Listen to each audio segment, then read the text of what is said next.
안녕하세요. 라디오로 만나는 김상순 팟캐스트입니다. 오늘은 중국 정치 분석 두 번째로 갑자기 늘어나는 중국 국영기업의 인민무장부대 설치에 대해서 말씀을 드리겠습니다. 10월 6일 김상순 TV 채널에서 중국 국영기업인 상해 도시투자개발그룹의 인민무장부대 설립과 중국인들의 반응에 대해서 녹화 영상으로 방송을 했는데요. 영상으로 내용을 보실 분들은 한 6분 정도 되는데요. 김상순 TV 10월 6일자 방송을 참고하시고요. 라디오 방송인 김상순 팟캐스트는 김상순 TV에서 못다한 내용을 더 상세하게 풀어서 설명을 드리는 곳입니다. 기억하셨다가 운전 중이시거나 일하시는 중이시라서 라디오 청취를 주로 하시는 분들은 김상순 팟캐스트를 애청해 주시기 바랍니다. 공산당의 권력투쟁이나 중국 정치, 중국 경제, 중국 사회 등 중국에 관한 모든 정보를 계속해서 라디오로 들으실 수 있습니다. 최근에요, 중국에서 좀 이상한 일이 일어나면서 중국인들조차 놀라며 당황해하고 있습니다. 여기는 장기 집권과 체제 수호에만 혈안이 되어 있는 집단 부패와 내로남불의 대명사, 중국 공산당이 하는 일은 언제나 예측 불허에 몰상식하고 모순투성이의 일들을 아주 천연덕스럽게 하기 때문에 이번 사건도 별로 이상한 일도 아니기는 합니다. 우선 팩트체크부터 먼저 하면 이렇습니다. 지난 10월 1일 중국의 국경절에 중국 국방부는 이미 23개의 대형 국영기업의 인민무장부를 설립했다, 이렇게 발표를 했습니다. 아니 근데 국영기업의 군대의 편제를 그대로 옮겨서 인민해방군의 지휘를 받는 국영기업 내의 인민무장부대, 이걸 설립한 건데요. 아무리 국영기업이라고 하지만 어쨌든 기업이니까 국영기업도 이윤을 내야 하는데 말이죠. 기업 안에 인민무장부, 이 군대의 부대를 설치하다니요. 자, 국영기업인 상해도시투자개발그룹은 상해시의 기초시설이나 인프라 건설 및 도시 운영관리와 관련된 업무를 하는 일종의 투자개발 회사에 불과합니다. 무기 만드는 데도 아니거든요. 그런데 지난 9월 28일 회사 내에 갑자기 인민무장부대를 공개적으로 설립하고 이걸 인터넷에 또 소개를 했습니다. 이 소식이 인터넷에 퍼지면서 중국인들이 처음에는 좀 의아해하다가 도대체 국영기업에 왜 군부대가 설립되어야 하는지 이해할 수 없다는 반응을 보이고 있습니다. 상해도시투자개발그룹은요, 회사 내에 새로 설립한 인민무장부가 세 가지 임무를 수행하기 위한 것이라고 이렇게 설명을 했는데요. 요약을 해보면 첫 번째 설립 목적은요, 회사의 내부 안전을 책임지기 위해 필요하다는 겁니다. 그런데 그렇다면 기존에 있던 경비보안팀은 뭐 하는 걸까요? 어떻게 되죠? 국영기업의 내부 안전을 보호해야 할 만큼 상해도시투자개발그룹이 하는 일이 중국의 국가보안과도 관련된 걸까요? 그건 아니거든요. 그러니까 중국인들이 이상하다는 거죠. 두 번째 설립 목적은 회사의 보안과 긴급 관리 업무를 유지하는 데 인민무장부가 필요하다는 건데요. 이것도 이상하죠. 네티즌들은 상해도시투자개발그룹은 말 그대로 상해시의 도시개발과 관련된 투자를 계획하고 진행하고 관리하는 회사일 뿐인데 무슨 군부대까지 설치해서 보안을 책임지게 하고 긴급 관리 업무 유지는 또 무슨 말이냐는 겁니다. 이것도 이상하죠.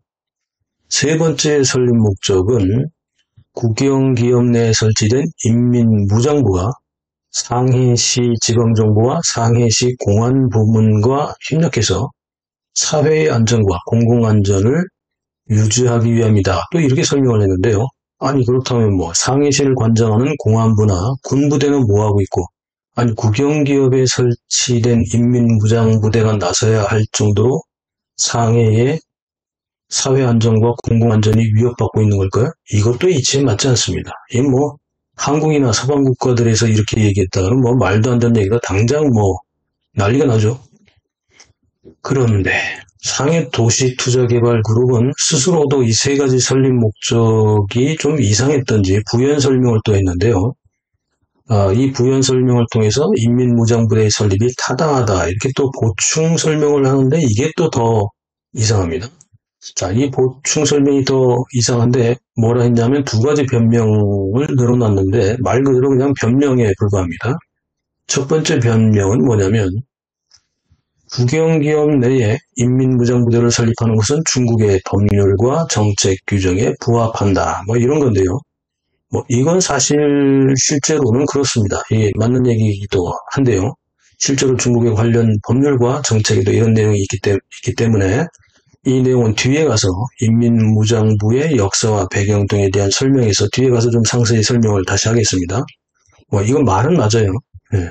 그런데 두 번째 변명, 국내외의 많은 기업과 도시에서도 볼 수 있는 보편적인 일이다 이렇게 보충 설명을 했습니다만 이건 뭐 여러분도 아시다시피 이런 거는 해외에 이런 사례는 없죠.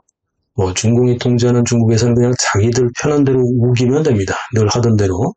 자, 해외에 많은 기업이 도대체 몇 개나 되는 것이고 많은 도시는 또 어디를 말하는지 알 수 없습니다. 정확하게 정말 그렇다면 그걸 근거를 대야죠. 예. 다른 사회주의 국가에도 뭐 이런 게 있을까요? 없을 것 같은데요. 자, 최근의 사례를 좀 보면요. 상해시뿐만이 아니라 올해 6월 16일 강소성 남통시의 현급 직할시인 해안시라든지 8월 31일 호북성 무한시, 광동성의 해주시, 절강성의 항주시, 호남성의 소양시 등등 현재까지 국방부가 얘기했던 대로 중국 전역에 모두 23개의 대형 국영기업에 인민무장부대가 설치되고 있습니다. 일종의 뭐 흐름이나 뭐 유행처럼 하고 있는데요. 자, 그렇다면 인민무장부라는 게 도대체 어떤 기구일까요? 인민무장부는요, 제가 찾아보니까 공식적으로는 중국 공산당의 인민해방군의 현급 행정구역에 설치하는 1급 조직으로 설명되어 있습니다. 그리고 공산당의 군사업무 담당 부서와 중국 정부의 병역 업무 담당 부서의 이중 지휘를 받는 조직이다 이렇게 설명을 하고 있는데 그러나 실제로는 뭐 모든 것이 아시다시피 항상 공산당이 관장하고 정부가 업무를 실행하는 이런 구조이죠. 인민무장부의 전신은 병역국이라고 합니다. 병역국이고요. 군사기관으로 세 가지 업무를 주된 기능으로 삼고 있는데요. 첫 번째는 예비역에 대한 평소 전력 강화 관리입니다. 그리고 두 번째는 국방 전시 태세를 준비하는 것이고요. 셋째는 병역 관리 및 전시 병력 동원 업무가 인민무장부의 주된 세 가지 기능입니다. 이 공식적으로는요, 현급 행정부에 설치하도록 되어 있는데 여기에는 모든 네 가지의 인민무장부대 설립이 규정되어 있습니다. 첫째는 현과 구에 설치하는 현 인민무장부와 구 인민무장부입니다. 중국의 현급 행정구역이나 대도시 구에 해당하는 이 구 단위의 인민무장부를 설치한다고 규정하고 있는데요. 현급 혹은 대도시 구급 단위의 당서기가 인민무장부의 제1서기 직책을 겸직하도록 되어 있고 그 아래 인민무장부의 부장, 정치위원회, 상임위원회, 상임위원 등이 임명되는 형태입니다. 한마디로 공산당 간부가 다 해먹고 정부 행정기구는 보조 역할이나 하는 거죠. 두 번째는 이 향과 진에 설치하는 향인민무장부와 진인민무장부입니다.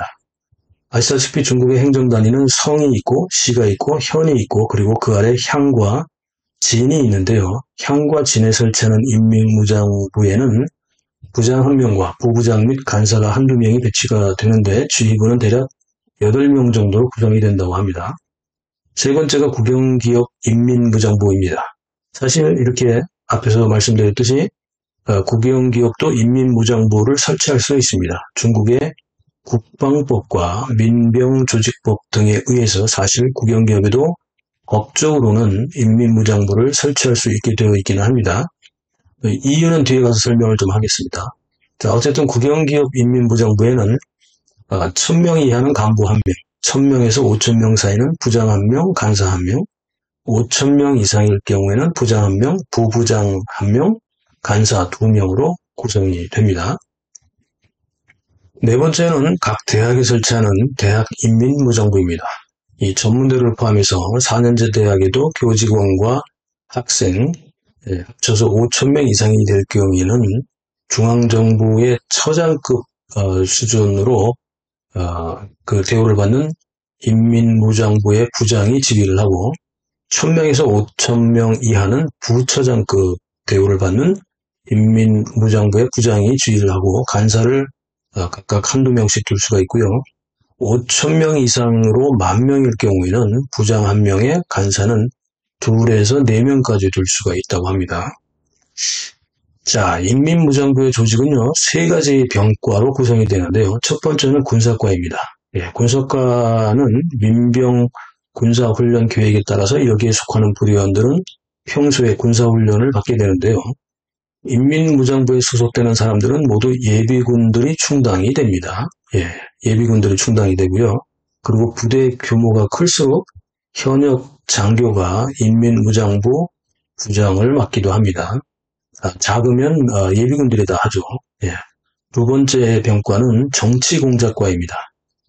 이게 뭐 특색이죠. 공산당이니까 정치공작과 정치사상교육이 빠질 수 없죠.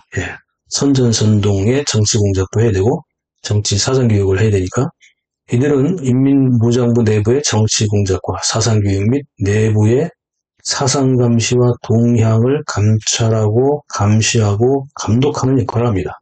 한마디로 홍제완정을 차고 있는 거죠. 세 번째 병과는 병창과입니다. 군사과, 정치공작과, 그리고 세 번째는 병창과. 병창과는 말 그대로 각종 총무 지원 역할을 하는 것인데요. 문서를 인쇄한다거나 선전물을 제작하고 물자를 보급하고 전기, 수도, 차량, 음식 등등 필요한 의무, 필요한 모든 각종 지원을 맡은 병과입니다. 공산당 입장에서 가장 중요한 것은 역시 아시다시피 인민무장부의 정치공작과입니다. 평소에도 예비역들을 인민해방군에 소속시키고, 그리고 이들을 관리 통제하면서 정치 사상과 특히 최근에는 시진핑의 중국 특색 사회주의 신사상을 주입시키는 일을 맡고 있고요. 소위 반동분자들을 색출하여 엄벌하는 역할을 맡고 있지만 사실은 이들이 가장 부패의 고리에 걸려있는 자들이기도 합니다. 이 정치공작과가 사실은 부패의 가장 핵심이기도 하죠. 인민무장부는요, 역사를 보면 초기 중국 공산당이 창당하고 1930년대부터 국민당 정부와 소위 혁명전쟁을 하면서 인민해방군과는 별도로 발족된 일종의 민병대 성격의 군부대입니다. 물론 인민해방군이 지휘를 하고요. 예비군들을 흡수하는 조직이기도 한데요. 이후에 1940년대에는 항일전쟁에서도 인민무장부와 인민병대의 역할로 유격전 등에 동원되었고요. 국공내전에서도 같은 역할을 했고 1949년 중국이 건국된 이후에도 인민무장부는 계속해서 지금까지 그 체제를 유지하고 있습니다. 특히 1960년대 아시다시피 마오쩌둥의 야심작이자 실패작인 인민공사와 대약진 운동 등에서도 인민무장부는 민병대와 함께 역할을 했고 각 지방 행정구역에서 중요한 인민을 동원하는 그런 수단이자 기구로 그 역할을 했습니다. 그런데 인민무장부의 4가지 부류인 현이나 구의 인민무장부, 향이나 진의 인민무장부 및 대학의 인민무장부는 계속해서 이런 역할을 해왔지만요. 국영기업 인민무장부는 사실상 법률과 정책 규정에는 있었지만 그렇게 그 활동을 안 해왔던 것이거든요. 즉 국영기업 인민무장부는 별로 없었던 건데 그러다가 시진핑 시대에 들어서면서 특히 최근에 3기가 시작된 올해 다시 국영기업의 인민무장부가 대거 설치되는 일종의 바람이 불면서 인민들이 의아해하고 있는 것입니다. 물론 이전에도 몇 개 있기는 했습니다. 자, 현재 어떻습니까? 중국의 실업 대란에, 부동산 대란에, 재정 위기로 지방정부의 공무원들조차도 임금이 밀려서 공무원들이 임금 시위를 하는 이런 상황에서 집단 부패와 재정 위기의 큰 부분을 차지하는 대형 국영기업에 갑자기 인민무장부가 계속해서 설립되고 있다는 것이 중국 인민들에게도 받아들이기 힘든 이상한 거죠. 예, 사실 중국 인민들의 이런 반응이 지금 중국의 경제위기와 사회불만 및 사회위기를 그대로 반영하고 있다고 볼 수 있습니다. 또한 중국 공산당 내부의 모순과 갈등 및 위기감을 유추해 볼 수 있기 때문에 우리가 이런 사항을 상세히 살펴보는 것이 매우 중요합니다. 그래서 앞으로도 계속 이 부분을 또 주목해야 되는데요. 이번 상해 도시투자개발그룹을 포함해서 중국의 23개 대형 국영기업에 인민무장부를 설치한 것에 대해서 중국인들은 많은 불안감과 의문의 반응을 보이고 있습니다. 대표적인 반응을 좀 정리해서 4가지로 정리할 수 있는데요. 한번 정리한 걸, 지금까지 정리한 걸 한번 보겠습니다.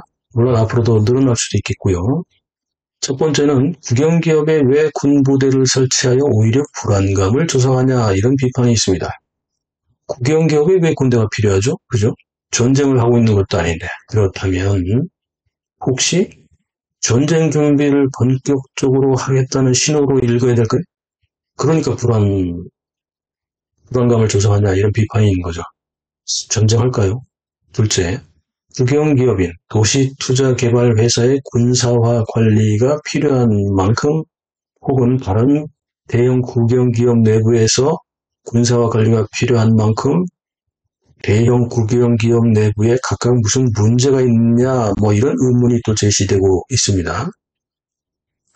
국영기업 내부에 중국 공산당 파벌간 혹은 내부의 고위층 간의 계파 간 개인 간의 내부 갈등과 권력 투쟁이 발생하고 있기 때문일까요?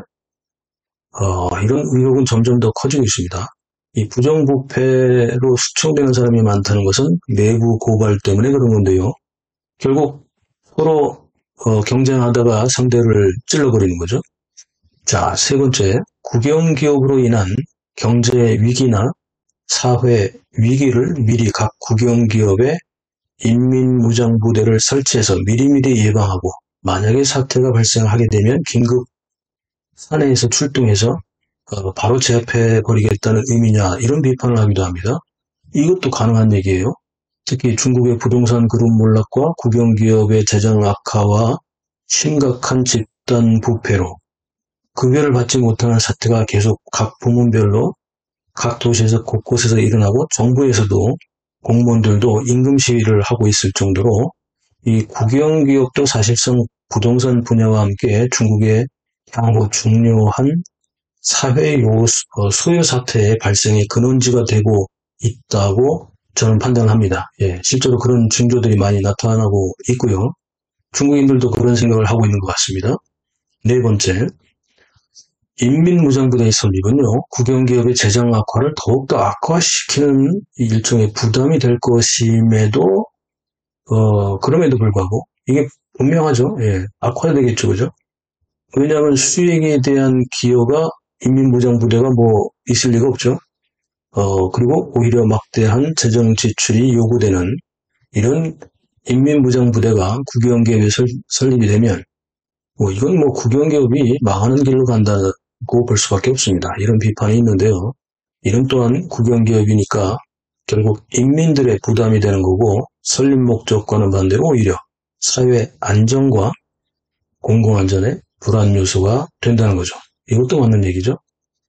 자, 중국 사회가요, 불안해지면 불안해질수록 중국 공산당이 꺼내드는 카드는 강경 일변도의 통제 정책일 수밖에 없을 겁니다. 철저한 구조 조정을 해야 하는 국영기업이 오히려 기업 운영과는 상관이 없고 부담만 되는 군부대를 내부에 설치해서 운영한다는 것은 그만큼 중공 스스로 위기를 내보이는 자충수가 될 것으로 예상이 됩니다. 시진핑과 리창 총리가 아무리 경제를 몰라도 이건 아니죠. 문제는 이걸 아니라고 얘기할 사람이 없다는 거죠. 그러다 보니까 한편으로는 오죽하면 이런 말도 안 되는 일이 벌어지고 있다는 것 자체가 이미 그만큼 중국의 사회 혼란 위기가 심각하게 다가오고 있다는 것으로 우리가 해석할 수도 있겠습니다. 국영기업에까지 인민무장부 군부대를 설치하고 중고등학교와 대학교에서 군사훈련을 계속 더 강화하고 있고요. 심지어 초등학교와 유치원에서까지 군사교육과 시진핑 정신교육과 시진핑 사상교육을 시키고 있습니다. 그런데 문제는 시진핑 1인 체제가 시작된 시진핑 3기는 경제 논리는 없고 정치, 외교, 경제, 사회 등 모든 정책이 이른바 정치공학적으로 진행되고 있다는 겁니다. 그 핵심에는 시진핑 1인 체제의 수호와 권력 강화가 있습니다. 그 연장선상에서 집단 지도 체제였던 상무위원들도 이제는 집단 지도 체제가 아니라 시진핑의 하수인으로, 부하로, 비서실장으로 알아서 움직이고 있을 정도입니다. 결국 시진핑은 1인 체제는 강화했을지 몰라도 그 반대 극부로 앞으로는 모든 문제를 책임져야 하는 이른바 제가 말하는 시진핑 리스크의 외통수 상황에 스스로 몰려 있습니다. 심각한 문제는 시진핑이 현재의 경제 위기와 사회 불만에 대한 새로운 해결책을 구상하기보다는 자신의 권력을 더욱더 강화시키고 유지하기 위해서 일종의 무장 세력을 강화한다든지 이런 강경책으로 일관하고 있기 때문에 만약에 언제든 제2의 천안문 사태가 발생한다면 힘으로 통제해버리고 인민들의 불만을 오히려 외부인 대만 전쟁을 통해서 희석시키려는 생각을 굳혀가고 있다. 이런 생각을 하게 됩니다. 중국 내부는 파벌 간 권력 투쟁이 시진핑의 완승으로 끝난 것처럼 보입니다만 오히려 시진핑 3기가 시작된 올해 파벌 간 이합 집산과 시진핑 친위대 내부의 차기 권력 다툼 경쟁이 벌어지기 시작하면서 시진핑 체제가 오히려 더 불안정한 상태로 가고 있다는 조짐이 보이고 있습니다. 이 내용은 추가로 준비하겠습니다. 자, 라디오로 듣는 김상순 팟캐스트 중국 정치 분석 두 번째 중국 국영기업 인민무장부 설치에 관한 내용 어떻게 들으셨나요? 댓글로 소통하시죠. 이 얘기는 계속해서 더 살펴보고 주목했다가 새로운 사실이 나오면 추가 방송이 됩니다. SNS 공유해 주시고요. 구독, 알림, 좋아요 눌러주십시오. 감사합니다.